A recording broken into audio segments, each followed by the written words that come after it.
Marangkada na ang 3 araw na tigil pasada ng grupong Piston pero ayon sa LTFRB at MMDA, ngayong unang araw nito, bigo ang grupo na mapaparalisa ang pampublikong transportasyon. Ang sentro ng balitang niya mula kay Karen Villanda, live.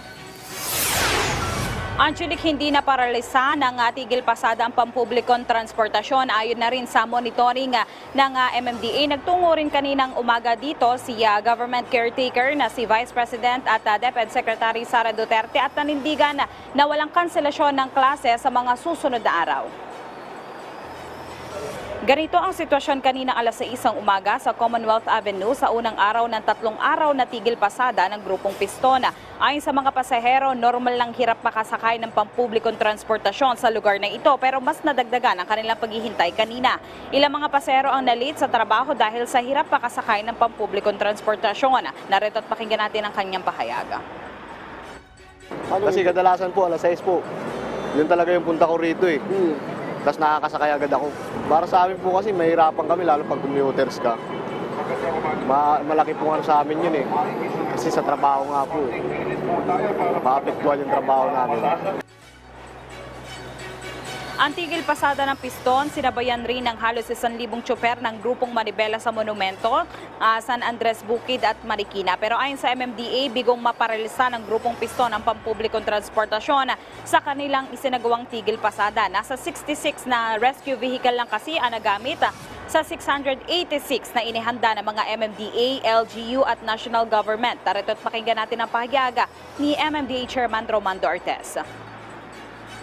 Amin pong masasabi na baka nga po normal Monday morning rush hour foot traffic lamang ito. It's just that ayaw na po namin maipon kaya immediately pag nakakakita kami ng 20, 30 persons na nasa karsada na nag-aabang na masasakyan, kaagad po natin dinideploy yung mga preposition assets po natin para po agarang makasakay. Siguro naman po may mga personnel kayo on the field at masasabi nila na sa kanilang pag-iikot ay wala po kayong makikita na na-stranded na pasahero. So, I can confidently say na hindi po naparalisa ang pampublikong transportasyon ngayong umaga.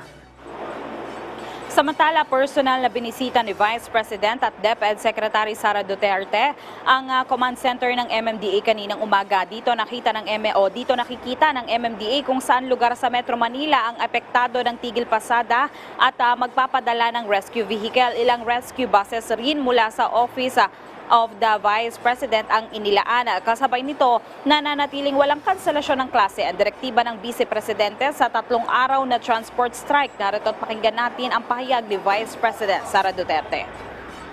With regard to sa response, nandiyan naman na ang MMDA natin at tinanong ko sila kanina, how ready are you for the 3-day strike? And they said they are more than ready.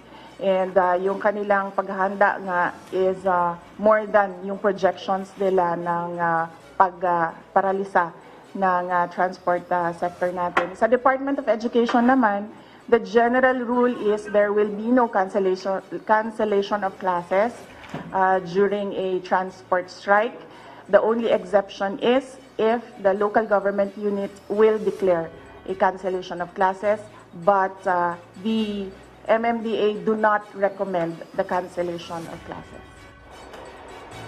Nakatakda namang linawin o kausapin ni LTFRB Chairman Teofilo Guadis III ang grupong Piston mamayang alas 3 ng hapon sa Monumento. Ayon kay Guadis, maaari silang magkasundo sa ilang mga probisyon sa PUV modernization. Kumpiyansa rin siyang matutuldukan na ngayong araw ang dapat sana'y 3 araw na tigil pasada. Narito at pakinggan natin ang kanyang pahayag. Number 1 po, yung area ang sinasabi nila na pwede namin pag-usapan. Yung 5-year na po nila, prangkisa nila, we are willing to sit down with them and agree to that. Number 2, hindi naman kailangang mag-consolidate kaagad na tapusin yung proseso by December 31. By the mere filing, pwede ka nang considered as consolidated. These are 2 steps na pwede kong ilapit sa kanila para maumusad na po itong usapan at matigil na po itong kanilang bantang strike. Angelic, nilinaw naman ng grupong Manibela na wala pa silang inaanunsyo na sila ay magkakasa ng tigil pasada rin. No? Pero kanina ay nagbigay na sila ng augmentation at suporta sa grupong Piston na may ilang mga 1,000 na mga driver ng grupong Manibela ang tumigil din sa pasada. Gayunman ay nanawagan din mismo si Vice President Sara Duterte na makipag-usap ang mga transport group sa pamahalaan para nga dun sa kanilang mga benepisyo na makukuha nila sa PUV modernization. Angelique. Yes, Karen, kung magpapatuloy ang tigil pasada bukas, kanselado pa rin ba kaya ang number coding din bukas? Yes, Angelique, ayon sa MMDA, kanilang pag-aaralan ito pero posible nang alisin yung number coding bukas kung maganda naman ang sitwasyon at walang masyadong epekto itong transport strike. Bawat kasi kanselasyon ng number coding, Angelique, 20% ng mga motorista ang naidadagdag sa kalsada kaya naman nakamonitor kanina ng bahagyang pagsikip talaga sa daloy ng trapiko. Angelique. Okay, sa pagbisita kanina ni Vice President Sara Duterte, natanong ba siya tungkol sa umano'y impeachment laban sa kanya?